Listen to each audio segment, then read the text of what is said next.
Aktres na si Carla Estrada, nakapagtapos na ng college. Masayang ibinahagi ng actress-host na si Carla Estrada ang kanyang graduation photo. Nakapagtapos na si Carla Estrada sa kanyang kursong Bachelor of Science in Office Administration at the Philippine Christian University. Nadagdag na sa listahan ng mga nakapagtapos na celebrities ang ina ni Daniel Padilla na agad naman itong ibinahagi sa kanyang Instagram post. To God be the glory.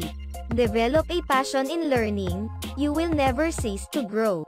Thank you ETEEAP, Expanded Tertiary Equivalency and Accreditation Program. Sa napakagandang pagkakataon na ito na maisakatuparan ang pangarap ng katulad ko at ng nakararami na makapagtapos ng kolehiyo. Congratulations sa lahat ng aking mga nakasabayan sa pagtatapos sa kursong Bachelor of Science in Office Administration. Matatandaan na noong September 2022, ibinahagi ni Carla Estrada na bumalik siya sa pag-aaral sa edad na 47. Nothing is too late when you put your heart into it. Hindi ko po sasayangin ang pagkakataong ito, pahayag pa noon ni Carla.